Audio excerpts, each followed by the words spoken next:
ये देख के कुछ याद आ रहा है? ये मैंने आपसे एक व्हाट्सएप चैनल पे एक पोल करवाया था जिसमें कि आपने कहा था कि आपको चाहिए एक तो स्मार्ट स्टडी वाली टेक्निक और दूसरे फिजिकल केमिस्ट्री के फॉर्मूलाज। तो ये रही वो वीडियो। नहीं मानता, यकीन नहीं हो रहा। मुझे भी। भाई यार आपको मानना पड़ेगा, वीडियो तो आपके सामने है ना। सो हेलो मेरे धुरंधर्स, आज हम करेंगे क्लास 12 केमिस्ट्री के इंपॉर्टेंट फॉर्मूलाज। इसमें हम करेंगे चैप्टर 1 से लेके 3 तक, यानी पूरी की पूरी फिजिकल केमिस्ट्री के फॉर्मूलाज हम यहाँ पे कवर करने वाले हैं।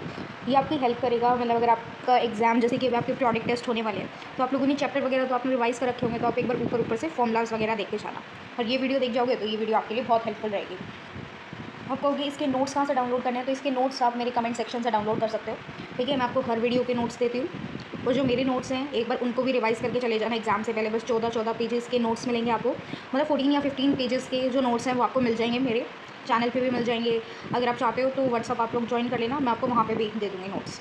ठीक है, so they are perfect for your 1 day revision. ठीक है, अब हम बात करते हैं फिजिकल केमिस्ट्री में हमारे पास चैप्टर हैं 3। सबसे पहले आपका सॉल्यूशंस, दूसरा आपकी इलेक्ट्रोकेमिस्ट्री, तीसरी है आपकी केमिकल काइनेटिक्स। सॉल्यूशन चैप्टर्स का एक ओवरव्यू दे देती हूँ। इसके अंदर आपके पास न्यूमेरिकल्स कहाँ से आएंगे, कंसंट्रेशन टर्म होगी, हेनरीज लॉ, कॉलिगेटिव प्रॉपर्टीज़। ठीक है, इलेक्ट्रोकेमिस्ट्री से कहाँ से आएंगे, standard potential, Nernst equation, Faraday's law, Kohlrausch law. ठीक है, केमिकल काइनेटिक्स में कहाँ से आएंगे, रेट लॉ से। ठीक है, जीरो और फर्स्ट ऑर्डर मैट्रिसेस से, उसके बाद आर्हेनियस इक्वेशन से। ठीक है, अगर इन 3 चैप्टर को आप अगर सिक्योर कर सकते हो तो इनसे आपके मैक्सिमम न्यूमेरिकल्स यहीं से आएंगे, क्योंकि भाई न्यूमेरिकल वाले चैप्टर ही यही हैं। ठीक है, आगे चलें। सबसे पहले हम बात करते हैं सॉल्यूशन चैप्टर की।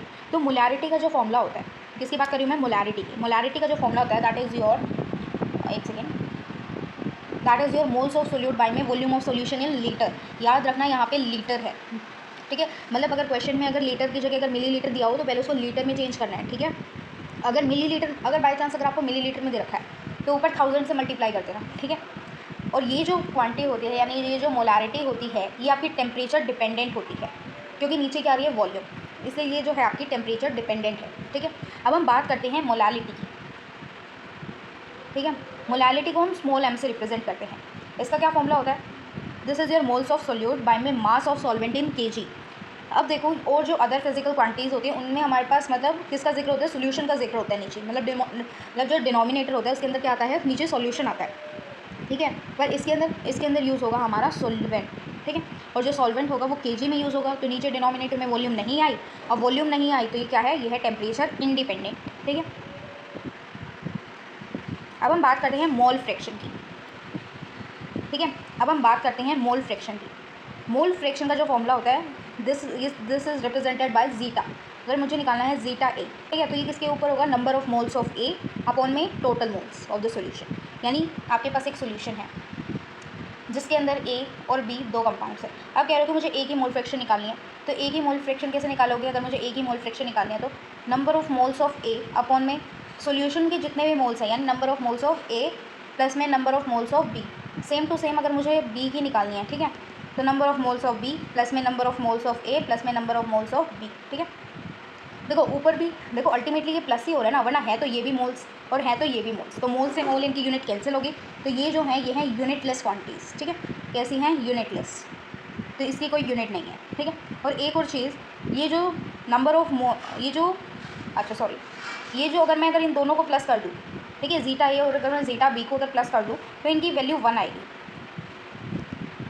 इनकी वैल्यू क्या आएगी, इनकी वैल्यू आएगी 1। ठीक है, इसको याद रखना। अब हम बात करते हैं आगे, क्योंकि ये हमारे पास, ये मैंने इसलिए बताया क्योंकि ये जब आप राउट्स लो वगैरह निकालोगे तो उसमें आपको एक वैल्यू पुट करनी पड़ेगी। मतलब देखो जीटा ए और जीटा बी को हम मतलब 2 वैल्यूज़ आ जाएँ अगर हमारे पास। ठीक है, देखो मैं एक बार समझाई देती हूँ, वैसे आपने अगर पढ़ा हो पता ही होगा। देखो अगर मेरे पास अगर सोल्यूशन में अगर 2 वैल्यू आ रही है, जीटा ए और जीटा बी, तो देखो 2 अननोन कंपोनेंट से रखने, 2 अलग अलग कंपोनेंट्स को रखने से अच्छा कि मैं इन दोनों को एक में कन्वर्ट कर दूँ।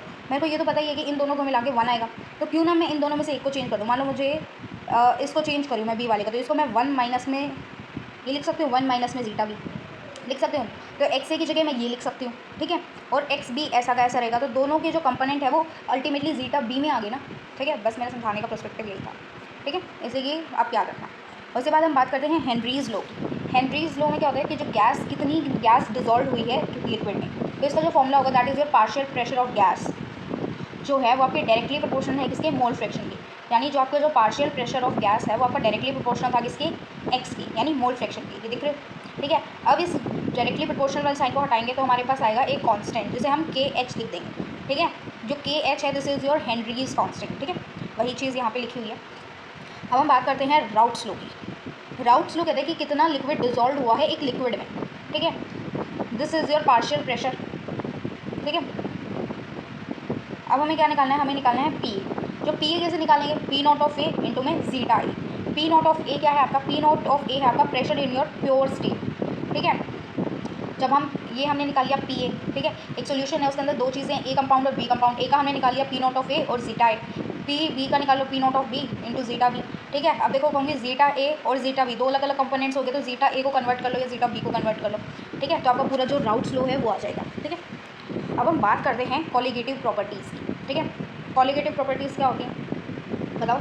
कॉलिगेटिव प्रॉपर्टीज़ क्या होती हैं, जो कि किसके ऊपर डिपेंड करें, जो कि नेचर ऑफ सॉल्यूट के ऊपर डिपेंड करें, वो होती है आपकी कॉलिगेटिव प्रॉपर्टीज़। कॉलिगेटिव प्रॉपर्टीज़ होती है हमारे पास चार, relative lowering in vapour pressure, osmotic pressure, elevation in boiling point, depression in freezing point. ठीक है, अगर मैं बात करूँ relative lowering in vapour pressure तो इसका फॉर्मूला होता है P not of A minus P S upon में P not of A equal to zeta B. ठीक है, अब ये एक्स बी क्या है, this is your mole fraction of the solute. ठीक है, और पी नॉट ऑफ ए ये हमने बात कर ली ऊपर, और पी एस क्या है, P S is your solution, vapour pressure of solution. ठीक है, पी नॉट ऑफ ये रहा आपका pressure in your pure state. ठीक है, अब हम बात करते हैं ऑस्मोटिक प्रेशर की। ऑस्मोटिक प्रेशर का फॉर्मूला होता है pi equals to M R T या फिर सी आर टी। ठीक है, अब कहोगे pi equals to C R T, जो ये सी है दिस इज़ योर कंसनट्रेशन, ये एम लिखा हुआ है मोलैरिटी के लिए। ठीक है, ये जो एम है अब कहोगे ये एम क्यों लिखा है, this is your for molarity. ठीक है, मोलैरिटी। ठीक है, जो ये हो गया सी आर टी। ठीक है, सी है आपकी कंसनट्रेशन यानी नंबर ऑफ मोल्स बाय में वॉल्यूम ऑफ सोल्यूशन। ठीक है, आर की वैल्यू आपको पता है, और टी आपका है temperature. Elevation in boiling point की, एलिवेशन इन बॉइलिंग पॉइंट का फॉर्मूला होता है delta T B equals to K B into में एम। ठीक है, अब ये एम बताया था this is your small M, तो ये रिप्रेजेंट कर रहा है आपकी मोलैरिटी को। ठीक है, और जो के बी है दैट इज़ योर इब्यूलोस्कोपिक कॉन्स्टेंट, इसकी जो वैल्यू होती है दैट इज़ योर 0.5। ठीक है, जो डेल्टा टी बी आप कैसे निकालोगे, टी बी माइनस में T not be, this is your boiling point of solution. ठीक है, and T not be is your boiling point of your pure solvent. ठीक है, अब हम बात करते हैं डिप्रेशन इन फ्रीजिंग पॉइंट की। ठीक है, इसका फॉर्मूला होता है delta T F equals to K F into में एम। इसमें जो एम है दैट इज़ योर मोलैलिटी, जो के एफ है that is your cryoscopic constant, इसकी वैल्यू होती है 1.86। ठीक है, डेल्टा टी एफ कैसे निकालेंगे, T not of F minus में टी एफ, यानी freezing point of pure solvent minus में फ्रीजिंग पॉइंट ऑफ सोल्यूशन। ये सोल्यूशन का है एंड ये आपका प्योर सॉल्वेंट का फ्रीजिंग पॉइंट है। ठीक है, आगे चलते हैं, आगे आता है हमारे पास van't Hoff factor. Van't Hoff factor यानी आई। ठीक है, आई कैसे निकालेंगे, पार्टिकल्स आफ्टर डिसोसिएशन अपॉन में पार्टिकल्स बिफोर डिसोसिएशन से आप अपना आई निकाल सकते हो। ठीक है, अब जो हमने ऊपर ये जो चार कॉलिगेटिव प्रॉपर्टीज़ पढ़ी, इन सब में आपको आई से मल्टीप्लाई करना है। नीचे यही लिखा हुआ है कि multiply I into all four colligative properties formulas if the solute is an electrolyte. अगर आपका जो सोल्यूट है अगर वो इलेक्ट्रोलाइट है तो आपको इन सभी ये जो चार कॉलिगेटिव प्रॉपर्टीज़ है इनमें आपको आई मल्टीप्लाई करना है। Like relative lowering in vapour pressure, osmotic pressure, elevation in boiling point और डिप्रेशन इन फ्रीजिंग पॉइंट, इन सभी के सभी में आपको आई मल्टीप्लाई करना है अगर आपका जो सॉल्यूट है वो एक इलेक्ट्रोलाइट है। ठीक है, आगे बढ़ते हैं। अब हम बात करते हैं डिग्री ऑफ डिसोसिएशन की, यानी अल्फ़ा की। This is your alpha. ठीक है, जो अल्फ़ा की वैल्यू होगी दैट इज़ योर आई-1 अपॉन में n-1। ओके, आई तो हो गया हमारा वांट ऑफ फैक्टर। ये n क्या है, n is your stoichiometric coefficient, जो कि आप बैलेंस करते हो। देखो फॉर एग्जांपल जैसे कि Na है, Na के आगे अगर 2 लगा हुआ है तो that is your stoichiometric coefficient. ठीक है, समझ आ गया स्टोशियोमेट्रिक कोफिशिएंट क्या हुआ है।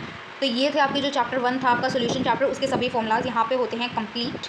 ठीक है, अब हम बात करते हैं इलेक्ट्रोकेमिस्ट्री चैप्टर की। ठीक है, देख लो किसी का भी पढ़ने में ध्यान नहीं है, सारी की सारी बातों में लगे हुए हैं चैट्स में। मैंने इतनी कमेंट, हाँ अब कर रहे हैं कमेंट, समझ में आया। हाँ अभी आने चालू हैं कमेंट्स। ठीक है, अब हम बात करते हैं इलेक्ट्रोकेमिस्ट्री की। करें स्टार्ट। सबसे पहले आता है हमारे पास standard cell potential. Standard cell ये आपका जो है, ये आपका समझ गए होगे कौन सा सेल है, this is your Daniell cell. ठीक है, ये कौन सा सेल है, ये आपका है डैनियल सेल। ठीक है, इसके अंदर हम कैलकुलेट करेंगे स्टैंडर्ड सेल पोटेंशियल। ठीक है, तो इसका फॉर्मूला क्या होगा, that is your E not of cell minus में E not of cathode minus में ई नॉट ऑफ एनोड। ठीक है, कैथोड मतलब E not of cathode minus में ई नॉट ऑफ एनोड से आपका क्या निकल आएगा, स्टैंडर्ड सेल पोटेंशियल। ठीक है, अब हम बात करते हैं गिब्स फ्री एनर्जी के फॉर्मूले की। गिब्स फ्री एनर्जी का फॉर्मूला होता है delta G equal to minus का एन एफ ई से। ठीक है, डेल्टा जी की वैल्यू क्या आएगी, माइनस एन एफ ई से। जो एन है that is your moles of electrons, N है वो क्या है आपका मोल्स ऑफ इलेक्ट्रॉन। और एफ जो है that is your Faraday's constant, जिसकी वैल्यू क्या है 96485, मतलब ये इसकी रियल वैल्यू है। पर हम कैलकुलेशंस ईजी बनाने के लिए इसको अप्रॉक्सीमेट मान लेते हैं, यानी 96500 मान लेते हैं, ठीक है। अगर जी सेल अगर आपका अगर नेगेटिव आया है, ठीक है, अगर आपका अगर डेल्टा जी अगर नेगेटिव आया है तो इसका मतलब जो सेल है वो स्पॉन्टेनियस है, ठीक है। अगर डेल्टा जी अगर पॉजिटिव आया तो आपका जो सेल है वो कैसा है, नॉन स्पॉन्टेनियस, ठीक है। आगे हम बात करते हैं फेराडेज लॉ ऑफ इलेक्ट्रोलाइसिस की, ठीक है। इसमें आपका जो फर्स्ट लॉ है दैट इज़ योर, ठीक है, जो आपका फर्स्ट लॉ है that is your M equals to Z I T. अब कहोगे ये क्या है, Z is your electrochemical equivalent, जिसकी वैल्यू होती है आपकी इक्विवेलेंट मास अपॉन में फेराडेज कांस्टेंट, ठीक है। F is your for Faraday's constant. जो ई है that is your equivalent mass. Equivalent mass का फॉर्मूला क्या होता है, मोलर मास अपॉन में एन, ठीक है। आप सोचोगे अब ये एन क्या है, क्या ये भी नंबर ऑफ मोल्स है, नहीं, ये है आपका जो total number of electron transferred किए गए हैं, ठीक है। ये जब आप रिएक्शन बनाओगे तो ये आपको पता चल जाएंगे कि कितने नंबर ऑफ इलेक्ट्रॉन्स ट्रांसफर्ड किए गए हैं, ठीक है। सेकंड लॉ की बात करें तो सेकंड लॉ का जो रेशो है that is your m1 upon में m2 equals to E1 upon में E2, इसका, ठीक है। E is your equivalent mass upon में, ठीक है, E यहाँ पे आपका इक्विवेलेंट मास है, ठीक है। तो masses deposits are proportional to their equivalent masses, मतलब कि कितने जो मासेस हैं कि कितना मास डिपॉजिट हुआ है वो डायरेक्टली प्रोपोर्शनल है इनके इक्विवेलेंट मासेस के, ठीक है। आगे चलें, अब हम बात करते हैं हमारी नर्नेस्ट इक्वेशन की, मतलब नर्नेस्ट इक्वेशन इज समथिंग जो कि इस चैप्टर की जान है, ठीक है। नर्नेस्ट इक्वेशन, ठीक है। नर्नेस्ट इक्वेशन का फॉर्मूला होता है E cell equals to E not of cell minus में 0.0591 अपॉन में एन लॉग 10 और प्रोडक्ट अपॉन में रिएक्टेंट, इसको हम बोलते हैं केसी, और केसी को ही हम ऐसे लिखते हैं प्रोडक्ट अपॉन में रिएक्टेंट, ठीक है। और ये मत भूलना, don't forget to raise concentration to their stoichiometric powers, मतलब अगर किसी के आगे अगर 2 लिखा, मान लो अगर प्रोडक्ट में अगर मेरे पास अगर मतलब ये रिएक्शन बताओ, ठीक है, अगर मेरे पास ये है H2 प्लस में O2, ठीक है, और यहाँ बन गया हमारे पास H2O, ठीक है, 2H2 लिख दूँ, एक सेकेंड, ठीक है। अब क्या मेरे पास ये रिएक्शन बैलेंस है, हाँ, अब मेरे पास ये एक रिएक्शन है, ठीक है। अब मेरे पास प्रोडक्ट में क्या है, मेरे पास प्रोडक्ट में है H2O, ठीक है, H2O ऊपर लिखा जाएगा, ठीक है, H2O मैंने ऊपर लिख दिया, ठीक है। और इसका जो स्टोशियोमेट्रिक कोफिशिएंट है वो आपका है 2, तो इसको इसकी पावर में लिखा, अपॉन में ये जो H2 है इसको लिखा इसकी पावर में 2 और O2 की पावर में कुछ नहीं है तो 1, ठीक है। दिस इज़ द एग्जाम्पल, ठीक है, डोंट टेक इट सीरियसली, ठीक है। अब हम आगे बढ़ते हैं, ठीक है। एन जो है वो है आपका नंबर ऑफ इलेक्ट्रॉन्स कितने ट्रांसफ़र हुए हैं।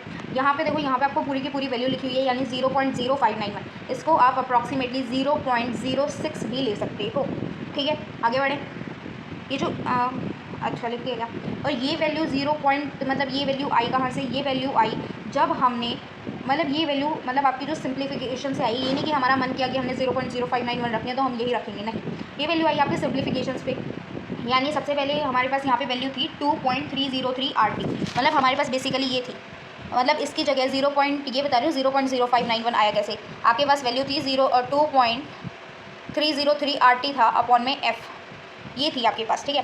तो आपने आर की वैल्यू पुट करी, ठीक है, फिर आपने टेम्परेचर की वैल्यू पुट करी जो कि स्टैंडर्ड होता है आपका 298 केल्विन, ठीक है। फिर आपने फेराडेज लॉ की वैल्यू पुट करी 96500, तो आपके पास ये वैल्यू आई है, और उसका भी हम क्या ले रहे हैं, सिंप्लीफिकेशन के लिए आप 0.06 ले रहे हो, ठीक है। और उसके बाद स्टैंडर्ड पोटेंशियल निकालोगे, मतलब E not of cathode minus में ई नॉट ऑफ एनोड, ठीक है। आगे चलते हैं, आगे हमारे पास आते हैं कुछ फॉर्मूलाज। रेजिस्टेंस का फॉर्मूला क्या होता है, रेजिस्टेंस का फॉर्मूला क्या होता है, रो L/A, ठीक है। और जो L/A है that is your cell constant, ठीक है, जो L/A है वो आपका सेल कॉन्स्टेंट है। उसके बाद कंडक्टेंस का क्या फॉर्मूला होता है, कंडक्टेंस का फॉर्मूला होता है 1/R, ठीक है, रेजिस्टेंस की उल्टी, ठीक है, दैट इज़ योर कंडक्टेंस। अब हम बात करते हैं मोलर कंडक्टिविटी की। मोलर कंडक्टिविटी का फॉर्मूला क्या होता है, lambda M equals to kappa into में 1000 बाई में M। कापा जो है दैट इज़ योर कंडक्टिविटी, ठीक है, और M जो है दैट इज़ योर मोलारिटी, ठीक है। अब हम बात करते हैं कोलरोश लॉ की। कोलरोश लॉ का फॉर्मूला क्या होता है, lambda M not equals to lambda M cation plus में लैम्डा M एनायन। ये यूज़ होता है फॉर योर इनफाइनाइट डाइल्यूशन, मतलब कैलकुलेटिंग डिग्री ऑफ डिसोसिएशन यानी अल्फा फ्रॉम कंडक्टिविटी। वो कैसे निकालेंगे, अल्फा कैसे निकालेंगे हम, अल्फा यहाँ पे आपका डिग्री ऑफ डिसोसिएशन, ये कैसे निकालेंगे, लैम्डा M अपॉन में लैम्डा M नॉट, ठीक है। आगे चलते हैं हम थर्ड चैप्टर पे। यहाँ पे आपका जो चैप्टर सेकंड है वो यहाँ पे होता है कंप्लीट, ठीक है, यहाँ पे होता है आपका कंप्लीट। देखो अभी भी देखो कैसे बातें कर रहे हैं, ठीक है भाई, थोड़ा यहाँ पे भी ध्यान दे दो, ठीक है। अब हम बात करते हैं चैप्टर नंबर 3 की। स्टार्ट करें, हाँ करें, मेरे को देखो मैसेज नहीं आए, करें, चलो। अब हम यहाँ पे बात करते हैं चैप्टर 3 में केमिकल काइनेटिक्स की, ठीक है। आपके पास कोई ए रिएक्टेंट है, उसके बाद आपके पास बी रिएक्टेंट है, उससे बन गया आपके प्रोडक्ट्स, ठीक है। तो रेट ऑफ रिएक्शन कैसे निकालेंगे? रेट ऑफ रिएक्शन निकालेंगे कैसे?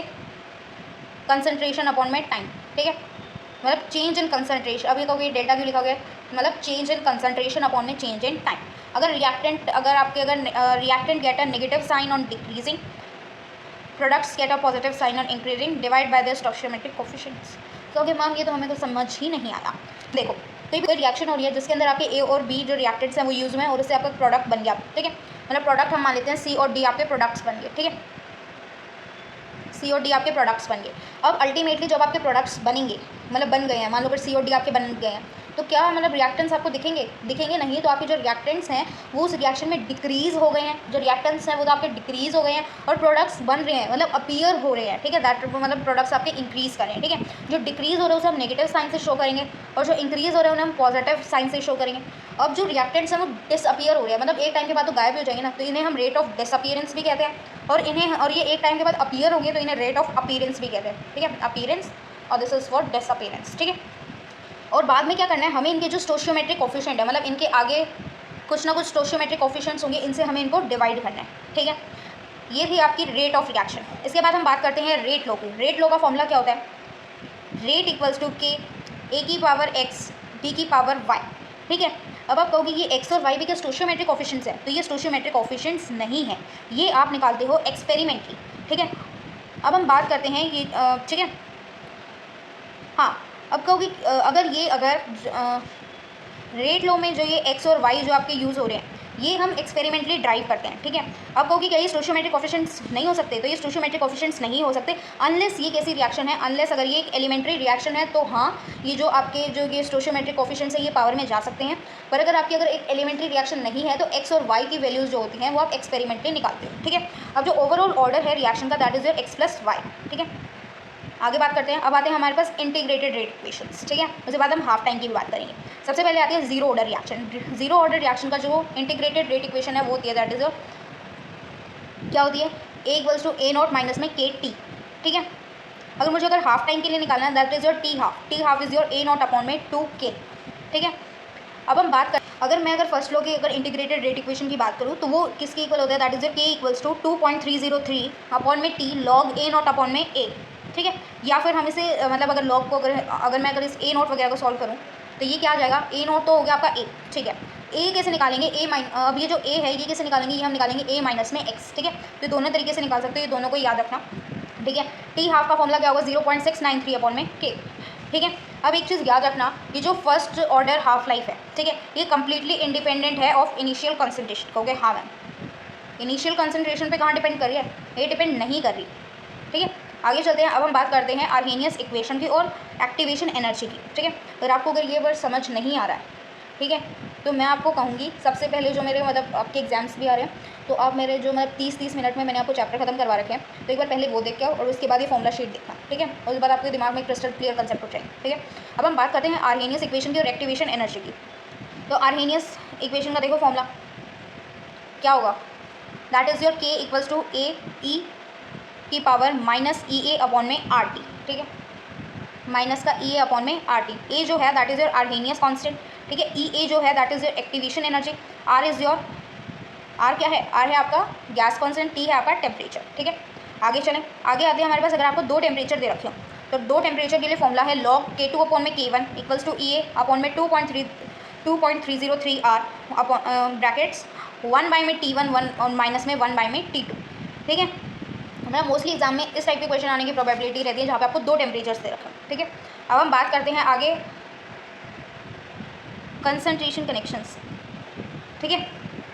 तो यहाँ पे हो गई आपका जो क्या नाम है, ये जो चैप्टर 3 है यहाँ पे हो गया आपका कंप्लीट, ठीक है। अब हम आगे चलते हैं। अब हम बात करते हैं कंसंट्रेशन कनेक्शन की। मैंने क्यों बनाई थी वाली साइड, मेरे को याद नहीं आई, ठीक है। इसके अंदर जो मोलैरिटी होती है, अच्छा हाँ, इसके अंदर जो मोलैरिटी मतलब कंसंट्रेशन बता रही है कि कंसंट्रेशन टर्म कहाँ कहाँ आ रही है। मोलैरिटी है, molarity is number of moles bye में वॉल्यूम ऑफ सोल्यूशन। तो एक तो आ रही है ये सोल्यूशन वाले चैप्टर में पाई इक्वल्स टू CRT यानी या फिर MRT, मतलब सोल्यूशन चैप्टर में आ रही है CRT वाले फॉर्मूले में, ठीक है। या फिर आप MRT लिख लो। उसके बाद केमिकल काइनेटिक्स में आ रही है rate equals to delta M यानी change in concentration upon change in time वाले में, ठीक है। उसके बाद रेट वाले फॉर्मूले में आ रही है K इंटू में कंसंट्रेशन की पावर x, ठीक है। उसके बाद इलेक्ट्रोकेमिस्ट्री में आई आपकी lambda M equals to kappa into 1000 by में M, that is your molarity. ठीक है, तो देखो आपका जो मोलैरिटी है ये आपकी कितनी बार रिपीट हुई है यार। अब आपके लिए आते हैं कुछ एग्जाम डे की स्ट्रेटजीज। ठीक है, सबसे पहली चीज़ आर की वैल्यू याद रख लेना 8.13 मतलब 8.314 राइट। ठीक है, उसके बाद वांट ऑफ वेक्टर यानी क्या आपने अप्लाई किया, वांट ऑफ वेक्टर यानी आई से मल्टीप्लाई किया अगर आपका इलेक्ट्रोलाइट है सोल्यूशन में। ठीक है, उसके बाद नर्नेस्ट इक्वेशन में डबल चेक करना भाई कितने इलेक्ट्रॉन्स ट्रांसफर हुए हैं। ठीक है, कई बार मतलब गलती कर देते बच्चे। ठीक है, या तो इक्वेशन को मल्टीप्लाई नहीं करते जिनकी वजह से उनके नंबर ऑफ इलेक्ट्रॉन्स वगैरह गलत आते हैं। ठीक है, उसके बाद आती है log 2 की value that is your 0.3, log 3 की वैल्यू दैट इज योर 0.4। ये याद रखना for your first order reaction and for your Arrhenius equations. ठीक है, तो इसी के साथ दैट्स इट, मिलते हैं आपसे नेक्स्ट वीडियो में, तब तक के लिए बाय बाय।